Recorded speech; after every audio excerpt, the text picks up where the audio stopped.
La República de Corea, comúnmente conocida como Corea del Sur, se ha convertido en la 12ª potencia económica mundial. Pese a ser uno de los países más pobres al finalizar la Guerra de Corea en 1953, el denominado País de la Calma Matinal es hoy uno de los 4 dragones asiáticos junto a Hong Kong, Singapur y Taiwán. La arquitectura y el diseño son 2 ejemplos de su dinamismo, siempre acompañados por el respeto a las tradiciones y a su rico patrimonio histórico.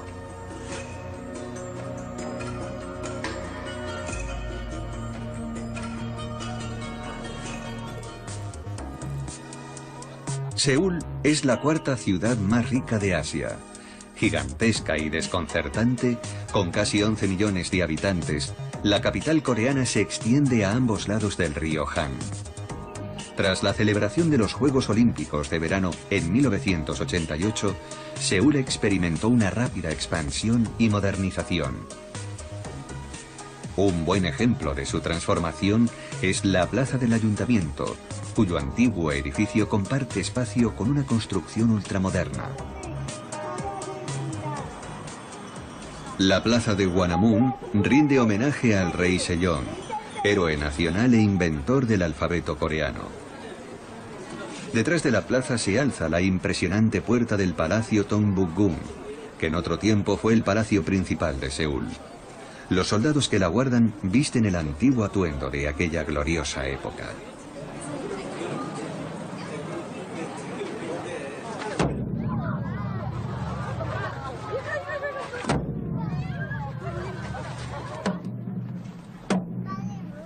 El relevo de la guardia, reinstaurado en 1966, se efectúa 3 veces al día y es todo un espectáculo de color y sonido.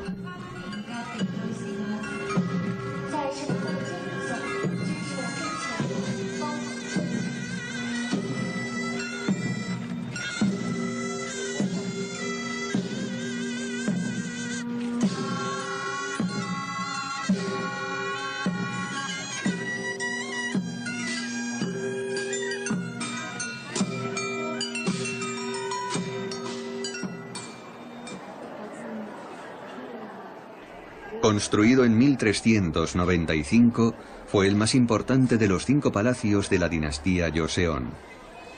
En 1592, durante la invasión japonesa, resultó gravemente afectado por un terrible incendio. El palacio fue restaurado por primera vez en 1867, pero en 1910 fue destruido de nuevo por los japoneses. En 1990 el gobierno coreano inició un importante programa de restauración.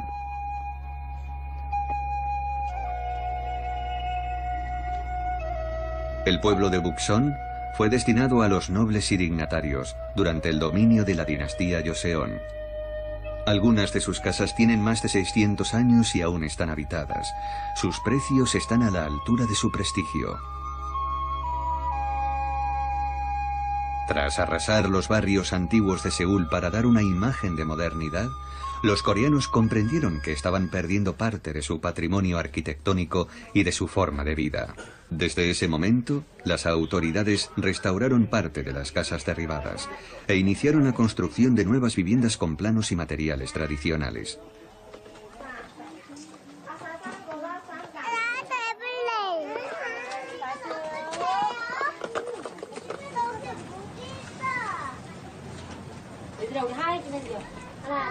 Un poco más abajo, clasicismo y modernidad conviven en armonía, aunque muchas de las casas antiguas hayan sido transformadas en cafés o salones de té. A los pies del templo de Yeongnyo, los ancianos practican la caligrafía china, recitan poesías y juegan partidas de changgi, una especie de ajedrez coreano.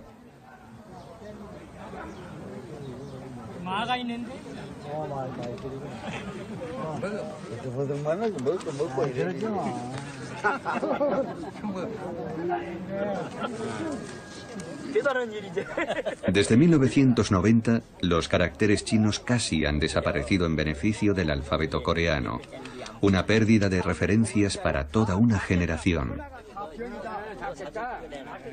El papel de arroz tradicional es caro y escaso, así que estos ancianos utilizan papel de periódico.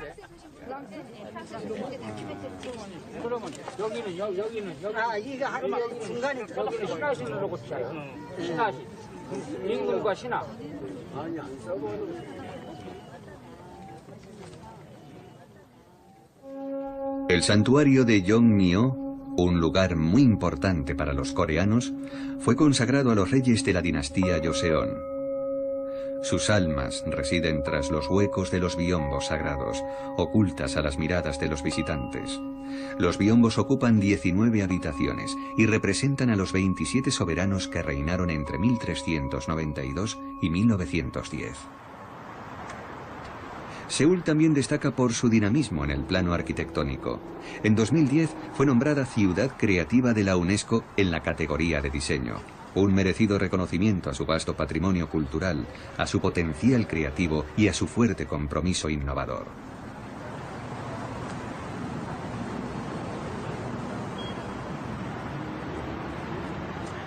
En el barrio de negocios de Samseong-dong, en torno al centro de convenciones y exposiciones, se concentran los edificios más espectaculares y ambiciosos. Las oficinas centrales de las empresas coreanas y los vanguardistas centros comerciales ponen de manifiesto la velocidad con que el país se ha convertido en menos de 50 años en uno de los líderes económicos de Asia.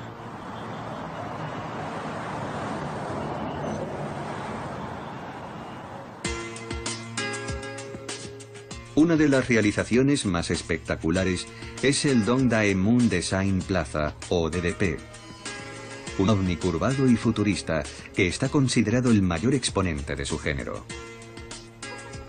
Esta plataforma cultural gigante fue terminada en 2013 y abrió sus puertas en la primavera de 2014.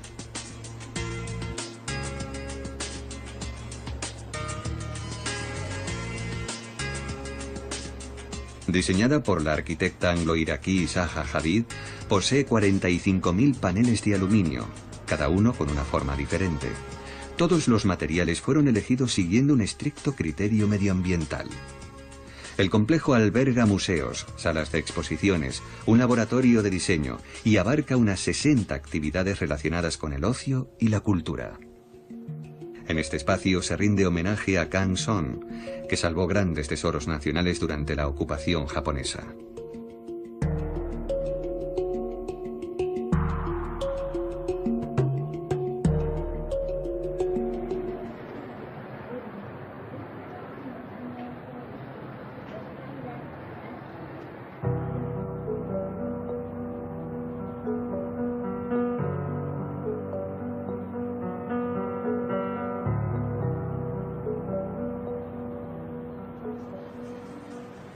Por la noche las calles se animan, sobre todo en Myeongdong, una inmensa zona comercial con grandes superficies, puestos pequeños y vendedores de especialidades culinarias.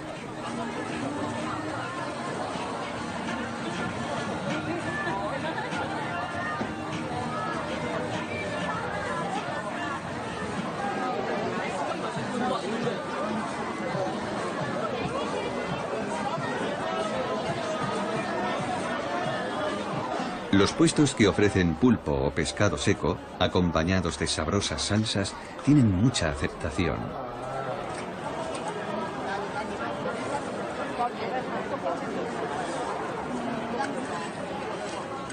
La promoción de los grupos musicales del pop coreano inunda el mercado con multitud de artículos que hacen enloquecer a sus fans adolescentes.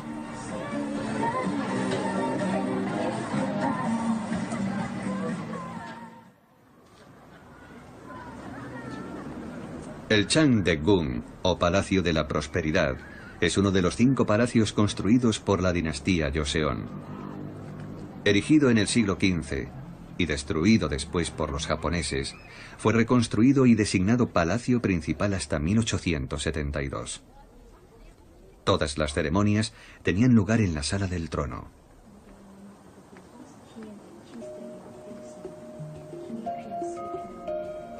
Los aposentos privados, más retirados, fueron ubicados al borde de los jardines.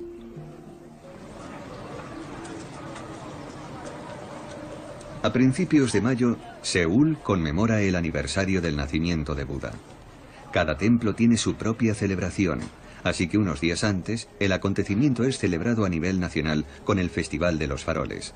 Un festejo organizado por Yogesa, una orden monástica creada en 1941 durante la ocupación japonesa para preservar el budismo coreano. Es un festejo abierto a todo el mundo, no solo a los que profesan el budismo. Está dedicado a toda la población y conmemora el aniversario del nacimiento de Buda. En la era Koryo, la fiesta de los faroles tenía lugar en el Templo de las Tres Linternas. Después se convirtió en un acontecimiento nacional que poco a poco fue ganando importancia. En la era Joseon dejó de ser un acontecimiento únicamente religioso y hoy es uno de los eventos más importantes de nuestro país.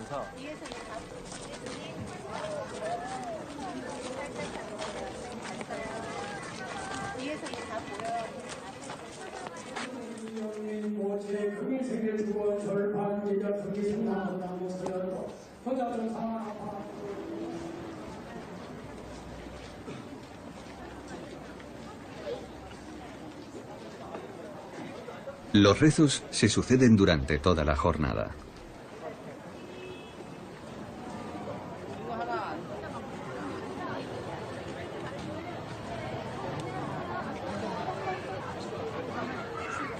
Los distintos grupos que recorren los barrios se reúnen al atardecer para poner en marcha una procesión gigante.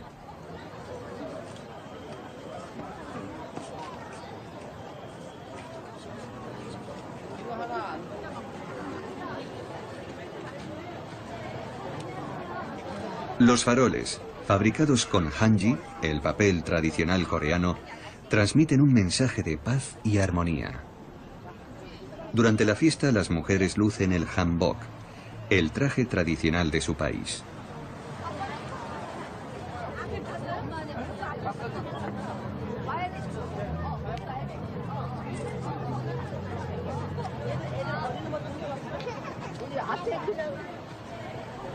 Los monjes avanzan entre los asistentes.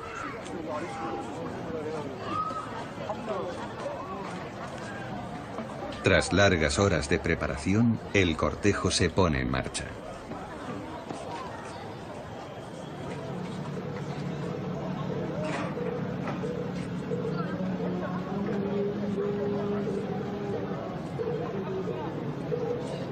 En la religión budista, el farol que ilumina las tinieblas representa la sabiduría que ilumina el mundo.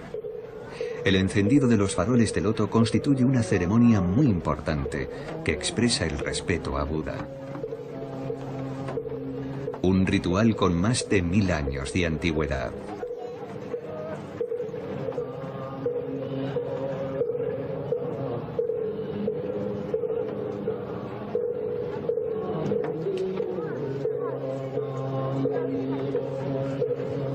Existen unos 40 tipos de faroles. Los más impresionantes circulan sobre carrozas y todos adoptan diferentes formas. Cada una de ellas corresponde a un deseo. La sandía a la fertilidad, la carpa al triunfo y la tortuga a la salud y a la longevidad.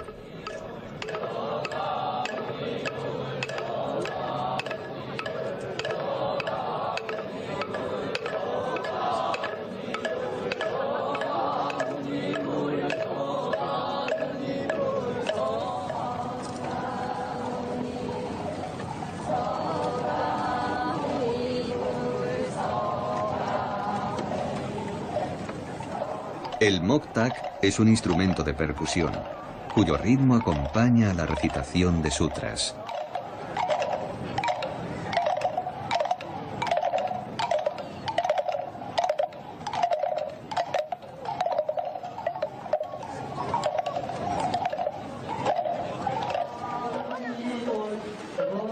Una vez finalizado el recorrido, los grupos vinculados al templo de Yogesa regresan a él para un último acto de meditación.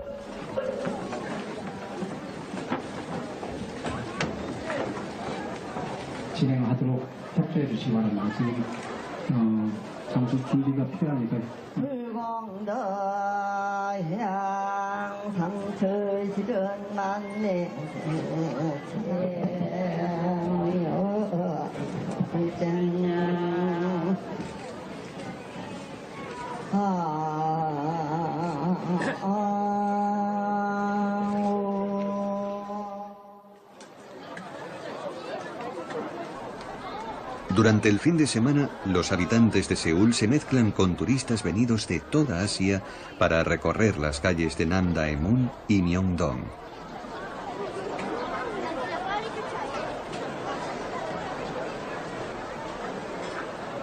El mercado de Gwangyang nos ofrece múltiples experiencias culinarias en un entorno sencillo y popular.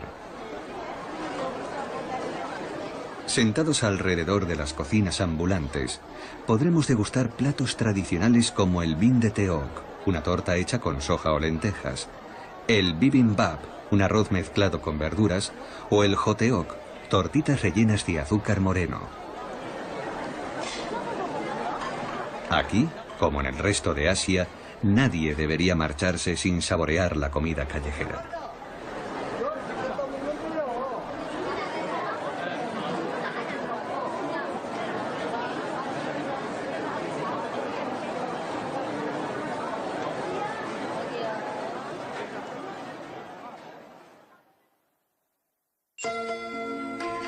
Abandonamos la capital y nos dirigimos hacia el sur, hacia el valle Gusondong, donde encontramos los primeros macizos montañosos. Sus cimas apenas superan los 1000 metros de altitud, pero la densidad de la vegetación es impresionante. En este marco incomparable se encuentra el Centro Nacional de Taekwondo, cuyas instalaciones ocupan 2 kilómetros cuadrados. El gobierno promociona este arte marcial autóctono que tantas medallas olímpicas proporciona. Sus recintos deportivos han sido concebidos para acoger a equipos regionales, nacionales e internacionales. Los deportistas pueden entrenar aquí en condiciones óptimas, dirigidos por campeones olímpicos como Kim Kyung-hun. El taekwondo moderno fue creado en la década de los 50 y aúna varias disciplinas.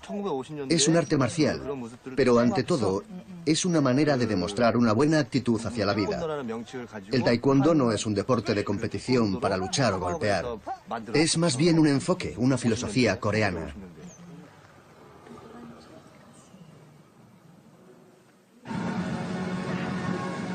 El Arena, el recinto más grande, puede albergar a 5000 espectadores. En él se celebran grandes competiciones y espectaculares exhibiciones para el gran público.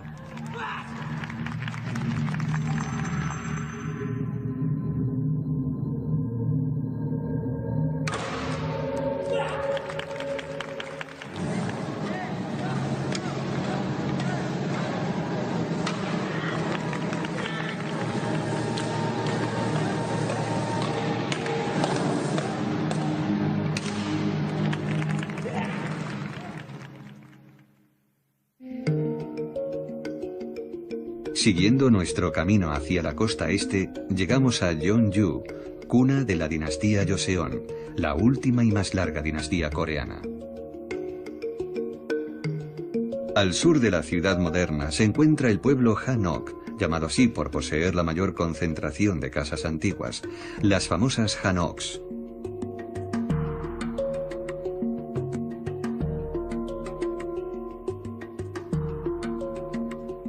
Sus habitantes se esfuerzan por mantener un modo de vida tradicional, aunque muchas de las casas se han transformado en restaurantes, salones de té e incluso casas de huéspedes, que ofrecen unos desayunos delicados y exquisitos.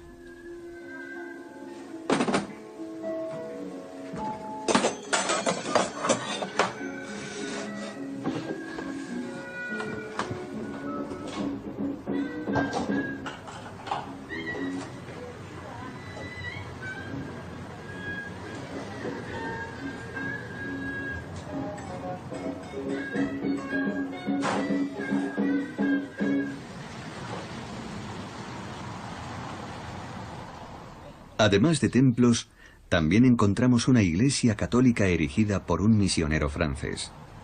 En Corea del Sur los católicos representan más del 10% de la población. En Jeonju siguen practicando la forma tradicional de fabricación del famoso papel hanji. Tras extraer y hervir la fibra de la corteza de la morera del papel, esta es golpeada durante más de 1 hora. La destreza de Song Gong-ho marcará la diferencia. Es un proceso largo y laborioso que permitirá obtener las singulares hojas de papel hanji. Antiguamente se utilizaba este papel para la caligrafía, los libros y la pintura. Había que colocar la pasta en una malla de bambú, someterla a un proceso de lavado, extender y apilar las mallas, y tras un lento proceso de secado obtenías el papel. Hoy en día las máquinas hacen todo ese trabajo. Solo los faroles y algunas cajas se fabrican de forma artesanal.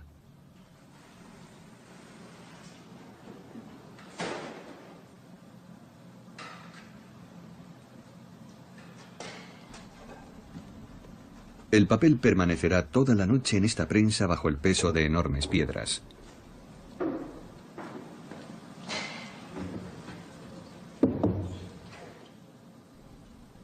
Otra joya de Jeonju es el bibimbap, el plato nacional que, según cuentan, nació aquí. La señora Ah Myung ha llevado la elaboración de este sencillo plato a un nivel de sofisticación muy elevado. Todos los ingredientes que contienen estos boles son naturales, sin pesticidas. Para potenciar el sabor, añadiremos diferentes salsas. Las salsas son elementos esenciales y muy necesarios en la cocina coreana.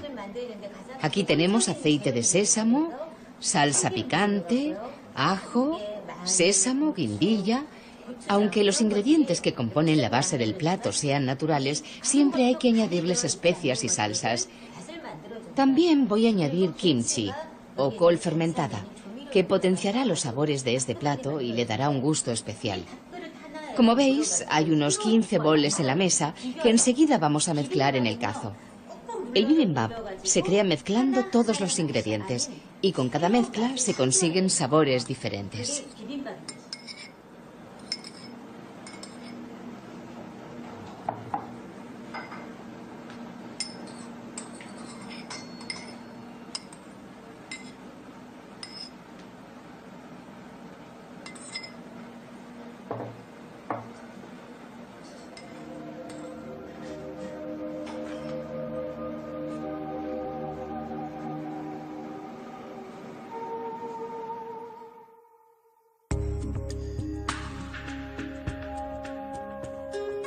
La aldea de Gumsan es famosa por el cultivo de una planta, cuya raíz es muy apreciada en Asia y en todo el mundo. Sus bifurcaciones le otorgan un aspecto curioso que recuerda a la figura humana. Estamos hablando del ginseng, cultivado en Corea del Sur desde hace 1500 años y al que se atribuyen numerosas virtudes terapéuticas. Se necesitan al menos 4 años para conseguir una raíz utilizable. El científico Han Song-ho sigue con mucha atención la evolución de su cultivo. Su principal cualidad es la de proteger al cuerpo de cualquier posible enfermedad. El ginseng refuerza el sistema inmunitario contra los virus. Contiene muchos principios activos.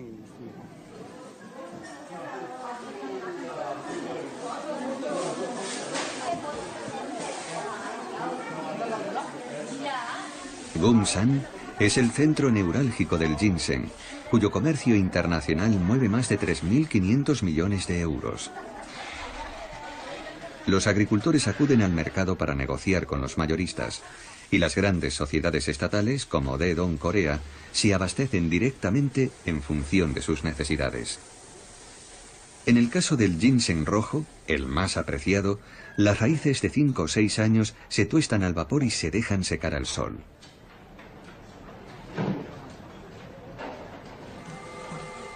Tras ser tamizado y clasificado, el ginseng rojo se vende a 1.500 euros los 300 gramos. Se exporta al mundo entero, aunque Corea del Sur absorbe la mayor parte de la producción. La poderosa Confederación del Ginseng financia un moderno laboratorio dedicado a la investigación de futuras aplicaciones. La principal y más reciente innovación en la que estamos trabajando es un compuesto realizado con elementos obtenidos de la raíz del ginseng, un producto que permitirá tratar la diabetes con mayor eficacia.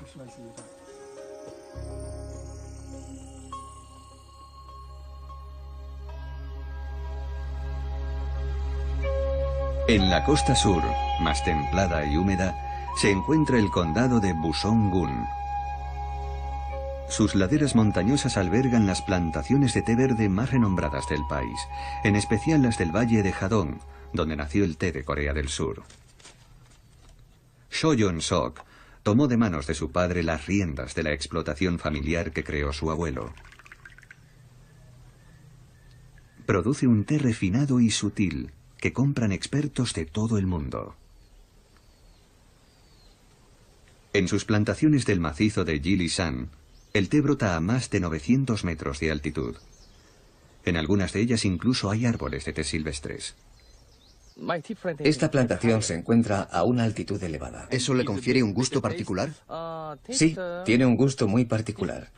Esta parcela no está muy expuesta al sol. Por eso nuestro té no es muy amargo. Su aroma y su sabor poseen un amplio abanico de notas más bien dulces.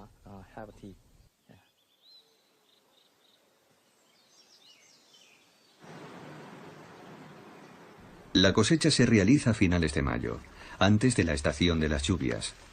Solo se recogen los brotes jóvenes. El té se coloca en un gran wok durante 4 minutos.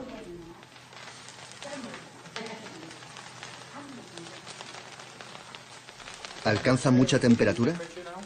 Sí, una temperatura muy alta. ¿Cuánto tiempo hay que mantenerlo así? Más o menos unos 4 minutos.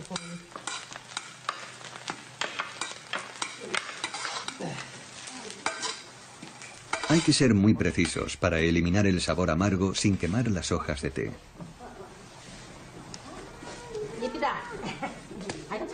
Después hay que enrollarlas a mano sobre una esterilla de paja de arroz. El proceso se repite una segunda vez.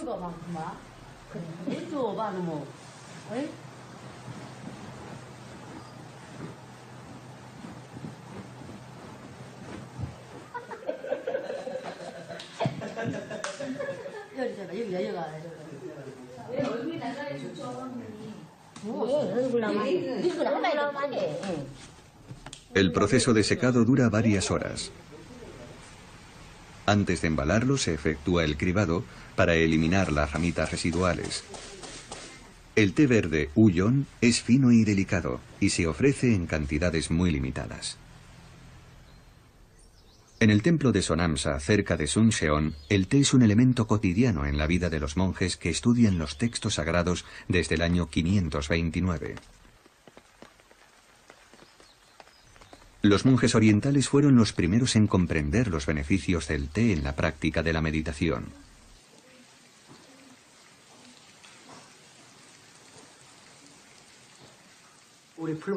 Nosotros bebemos té, pero no para alimentar nuestro cuerpo o por placer.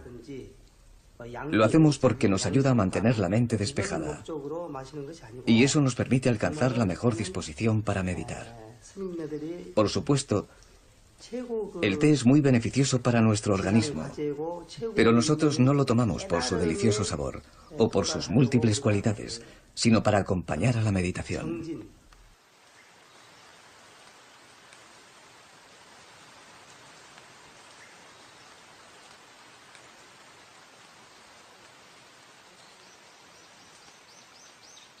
El templo produce el té que consume en una plantación propia, irrigada por un manantial. Su gran pureza es fundamental para el cultivo y la preparación del té.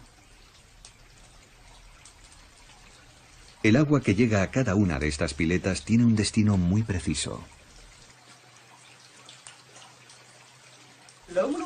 El agua de la primera pileta está reservada a la oración de Buda. La segunda es para beber y cocinar. Y la tercera para asearnos la cara y el cuerpo. El agua de la cuarta pileta es la que utilizamos para lavar la ropa. Aunque todo parezca demasiado antiguo, los monjes producen un té excelente.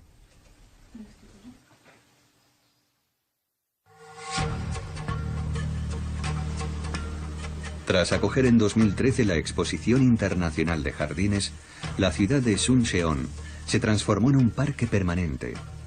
Su proximidad a la costa hace de ella un lugar único.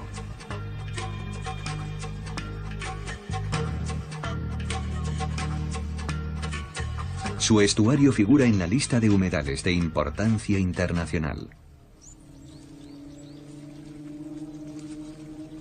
La presión inmobiliaria y la proliferación del cultivo de hortalizas obligaron al gobierno en 2006 a aplicar medidas para proteger la bahía. Gracias a ello, sus campos siguen teniendo una tierra fértil de primera calidad. La cocina coreana utiliza muchas verduras, por lo que la demanda es muy importante.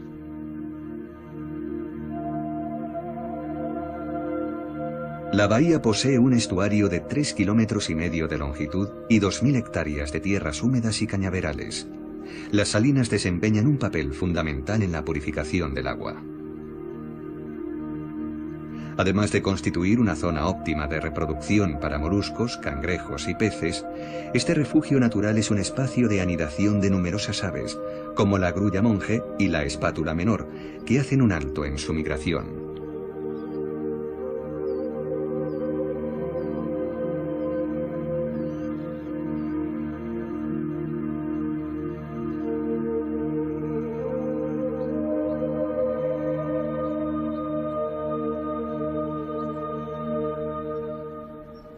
El pueblo fortificado de Nagan, del período Joseon, fue rodeado de murallas para protegerse de los piratas japoneses.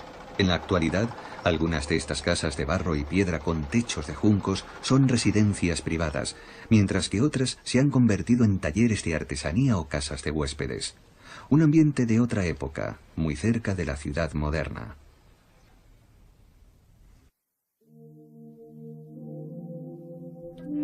Abandonamos la Corea continental para conocer Jeju, la isla más grande del país y el destino vacacional preferido por los coreanos. Tras una rápida visita, abandonamos la capital para examinar los numerosos cráteres de la isla. El volcán extinto Halasan posee 360 volcanes satélite e incontables túneles de lava comunicados entre sí. La isla ha sido declarada Patrimonio de la Humanidad.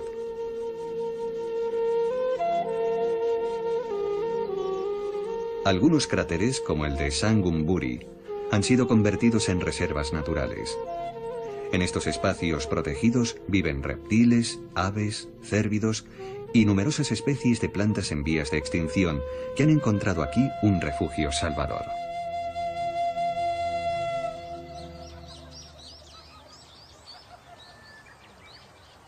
Apenas amanece, estas praderas se llenan de visitantes que cada cierto tiempo se agachan para coger algo del suelo, una planta no cultivable que solo vive en estado silvestre.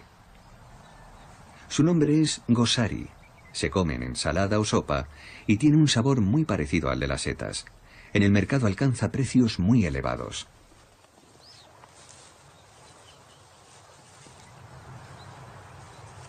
Pero para encontrar esta exquisitez hay que saber dónde brota, una pasión que anima a muchos isleños. Modelado por los volcanes, el centro de la isla goza de un clima subtropical que favorece el cultivo de mandarinas, piñas, naranjas, colza y hortalizas. El suelo pedregoso no permite plantar arroz, pero algunas zonas producen un té de gran calidad. Este paisaje ha inspirado a muchos artistas, como a Baek Hun-sol, que en 2006 creó el espectacular Parque de Rocas. Sus figuras recrean la leyenda de Sol Mun-dee, la abuela que creó la isla y que cuenta su historia a través de las rocas y piedras. En la isla hay numerosas obras inspiradas en su entorno, como los Harubangs, que se colocan delante de las casas para proteger a sus habitantes de los malos espíritus.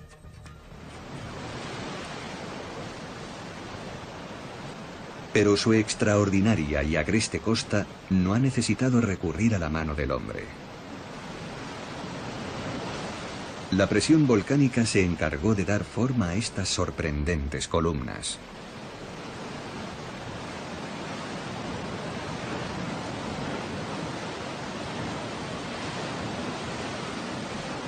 La costa suroeste está salpicada de magníficas cascadas que caen directamente al mar.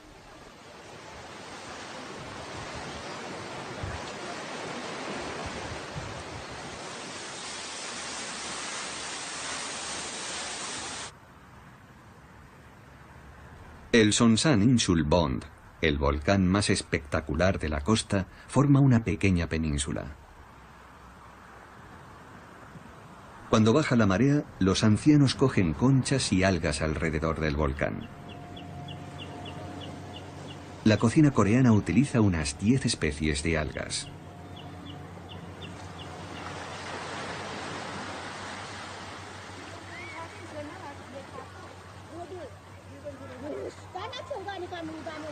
El cráter tiene 5.000 años y posee un área de visitas perfectamente acotada para incrementar su protección. Es una de las principales atracciones de la isla y atrae a numerosos turistas.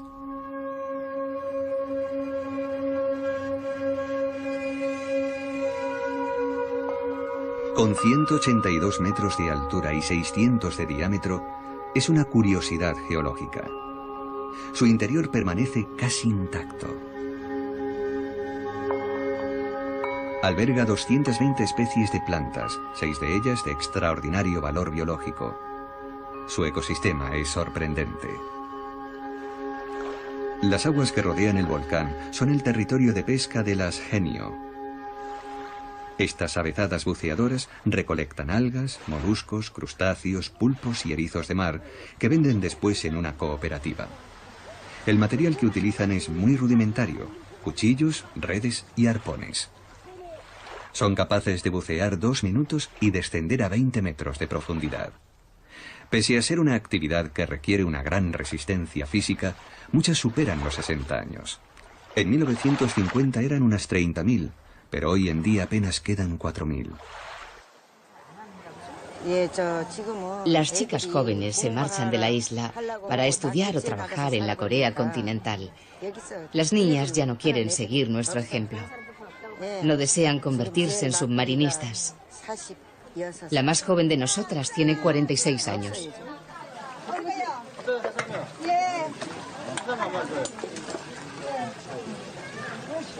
Las propias submarinistas venden sus capturas, que son preparadas para ser degustadas in situ.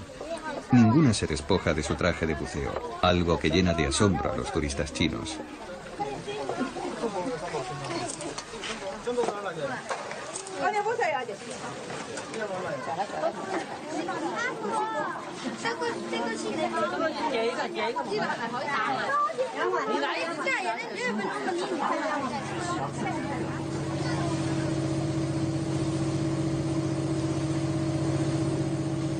Al amanecer, los barcos regresan después de faenar y descargan la pesca en el muelle. Pese a que la escena siga impresionando a turistas y extraños, la disminución de los recursos del mar ha impulsado al gobierno a promocionar las granjas acuícolas.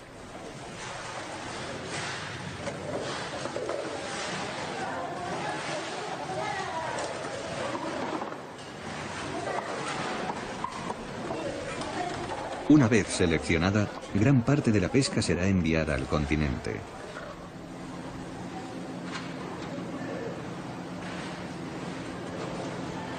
El resto será vendido en la lonja.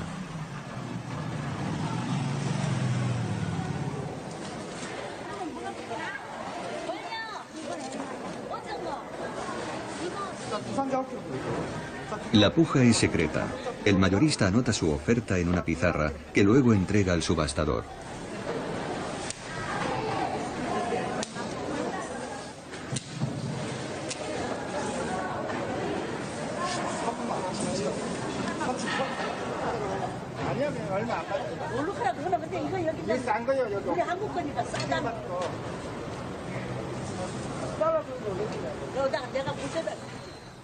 En el mercado contiguo podemos encontrar verduras y hortalizas tradicionales, como el mu, un rábano gigante blanco utilizado en muchos platos.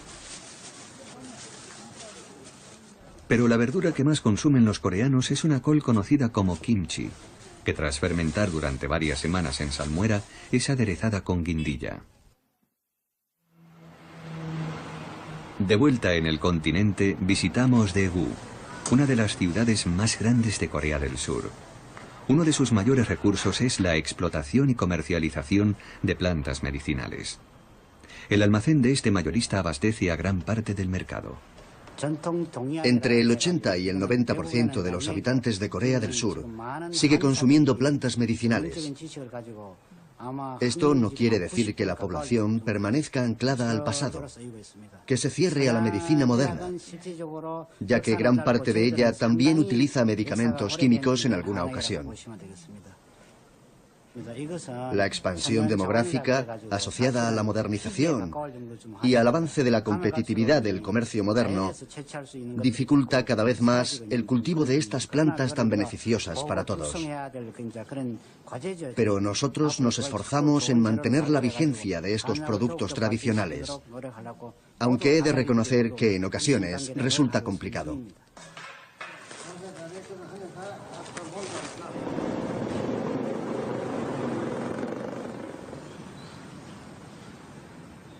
En esta popular calle, los médicos tradicionales recetan remedios que preparan en boticas como esta.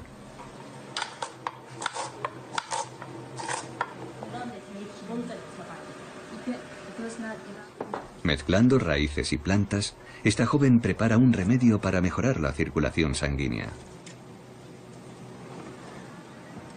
Cuando llegue a casa, el paciente tendrá que hervir el preparado durante 3 horas.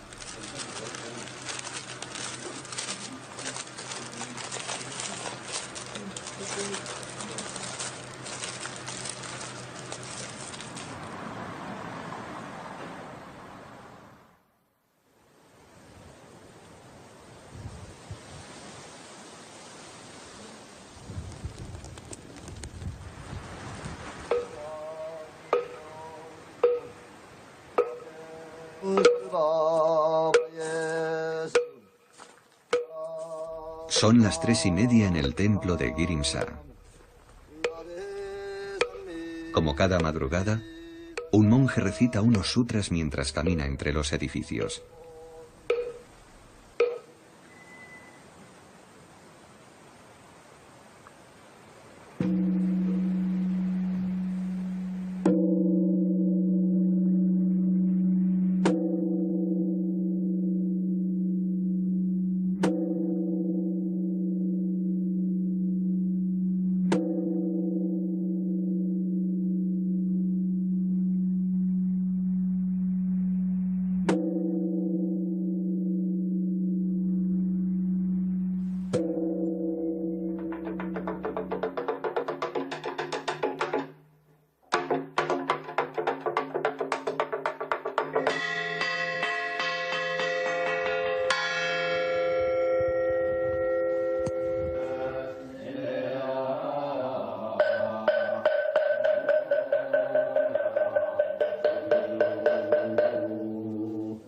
El monje superior conduce la ceremonia. Los laicos que trabajan en el templo son invitados, como cada mañana, a participar en la oración.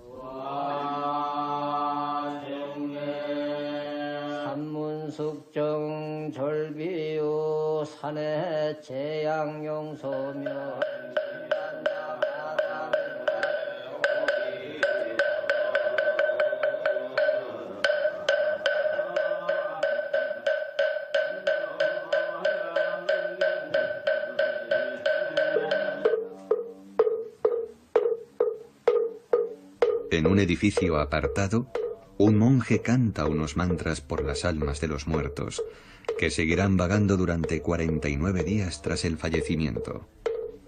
Los fieles acuden al templo para dar el nombre de sus seres queridos.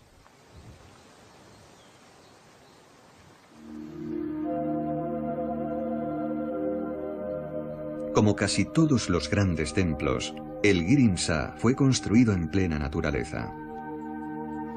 A pesar de su tamaño, solo 11 monjes viven en él.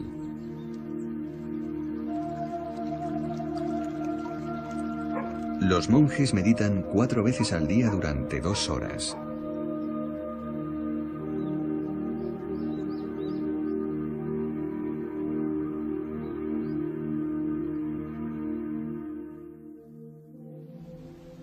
Keonju es una ciudad importante en la historia de Corea del Sur.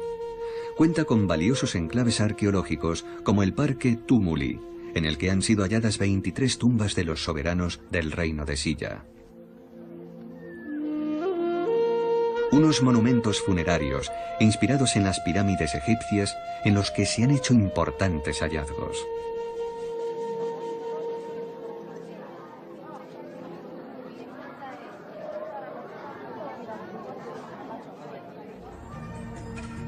El templo Bulguksa es uno de los más importantes para los coreanos. Fue declarado Patrimonio de la Humanidad en 1995 y alberga numerosos tesoros nacionales. Sus impresionantes muros de piedra son una obra maestra del arte budista del período de Silla.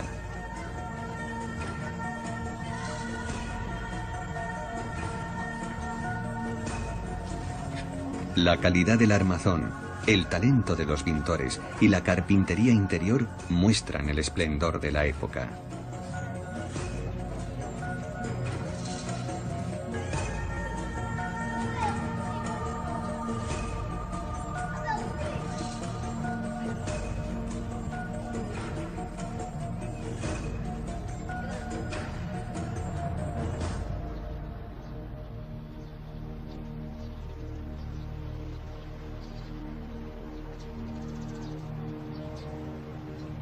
El estanque de Anapji, reconstruido en 1974 gracias a un gran proyecto de restauración, pertenecía a un palacio secundario del reino de Silla, que utilizaba sobre todo el príncipe. Siempre decorado con flores exóticas, más tarde fue destinado a la recepción de invitados. En las llanuras que rodean Keonju, a principios del mes de mayo se preparan para trasplantar las plantas de arroz después de un invierno riguroso. La cosecha será en otoño.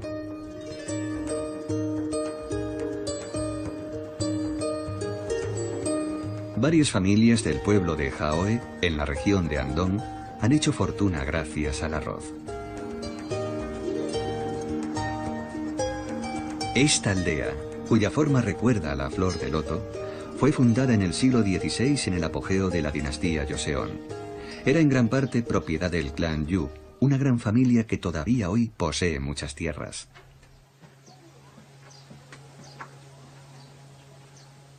En este entorno tan bien conservado viven muchos actores y políticos. Pero se está convirtiendo en un museo viviente, ya que los jóvenes prefieren marcharse a las grandes ciudades antes que quedarse para perpetuar este modo de vida.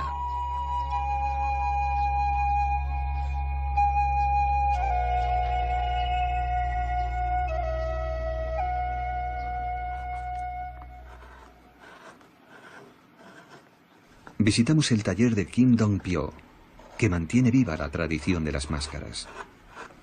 Después de la cosecha se organizan alegres espectáculos, en los que los personajes lucen las máscaras tradicionales. Desde hace 35 años, el maestro talla la madera de aliso para dar forma a sus creaciones, que siguen siendo muy apreciadas. Yo doy la misma importancia a todos los personajes. Pongo en todos la misma dedicación. Las máscaras forman parte de nuestro patrimonio nacional.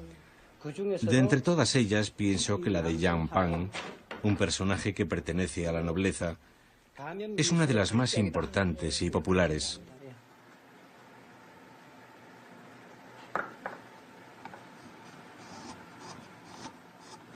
Las máscaras aparecen en la lista del Tesoro Nacional en la posición 121. Yo no soy un creador, tan solo mantengo viva la tradición.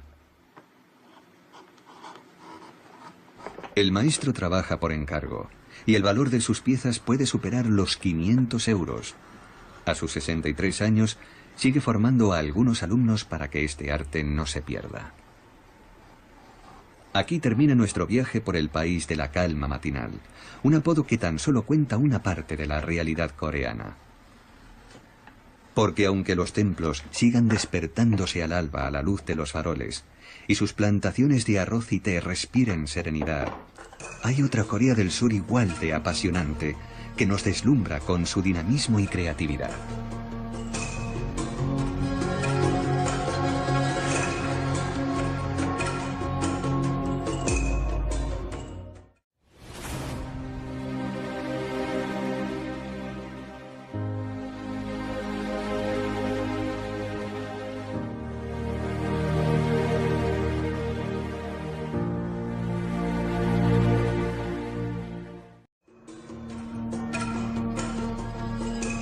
La República de Corea, comúnmente conocida como Corea del Sur, se ha convertido en la 12ª potencia económica mundial.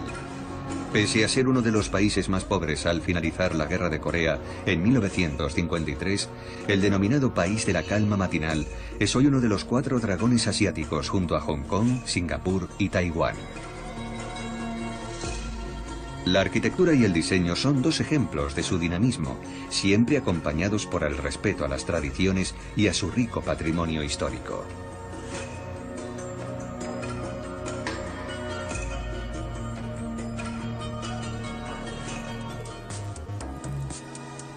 Seúl es la 4ª ciudad más rica de Asia.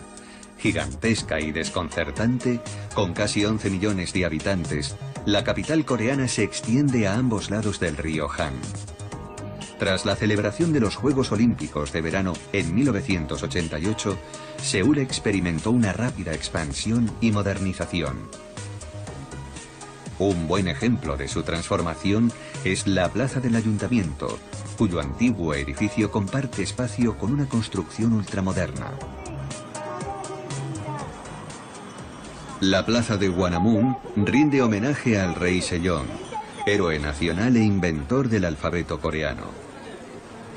Detrás de la plaza se alza la impresionante puerta del Palacio Dongbuk-gun, que en otro tiempo fue el palacio principal de Seúl. Los soldados que la guardan visten el antiguo atuendo de aquella gloriosa época.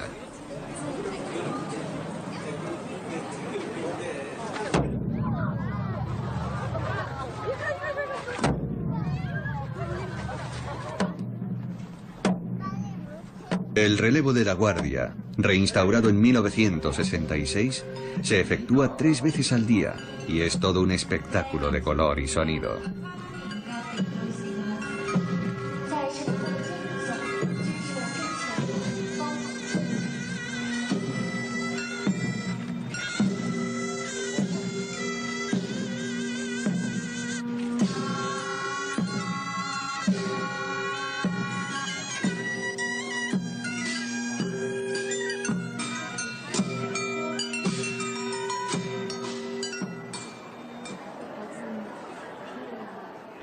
Construido en 1395, fue el más importante de los 5 palacios de la dinastía Joseon. En 1592, durante la invasión japonesa, resultó gravemente afectado por un terrible incendio. El palacio fue restaurado por primera vez en 1867, pero en 1910 fue destruido de nuevo por los japoneses. En 1990 el gobierno coreano inició un importante programa de restauración.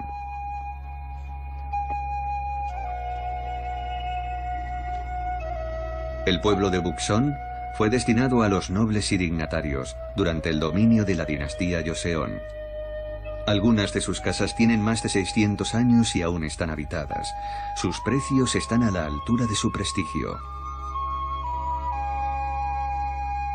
Tras arrasar los barrios antiguos de Seúl para dar una imagen de modernidad, los coreanos comprendieron que estaban perdiendo parte de su patrimonio arquitectónico y de su forma de vida. Desde ese momento, las autoridades restauraron parte de las casas derribadas e iniciaron la construcción de nuevas viviendas con planos y materiales tradicionales.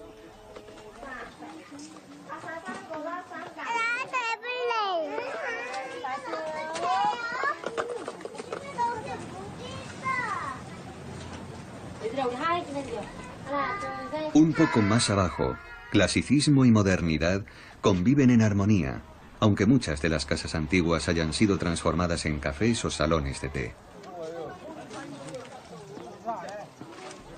A los pies del templo de Yeongmyo, los ancianos practican la caligrafía china, recitan poesías y juegan partidas de changgi, una especie de ajedrez coreano.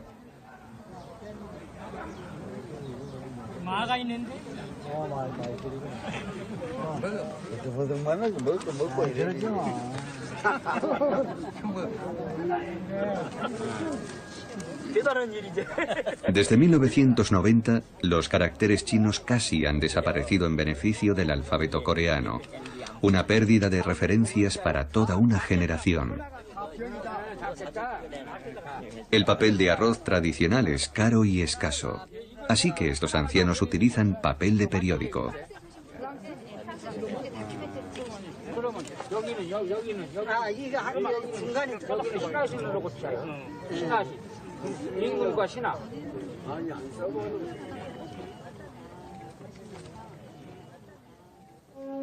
El santuario de Yeongmyo, un lugar muy importante para los coreanos, fue consagrado a los reyes de la dinastía Joseon. Sus almas residen tras los huecos de los biombos sagrados, ocultas a las miradas de los visitantes. Los biombos ocupan 19 habitaciones y representan a los 27 soberanos que reinaron entre 1392 y 1910. Seúl también destaca por su dinamismo en el plano arquitectónico. En 2010 fue nombrada Ciudad Creativa de la UNESCO en la categoría de diseño. Un merecido reconocimiento a su vasto patrimonio cultural, a su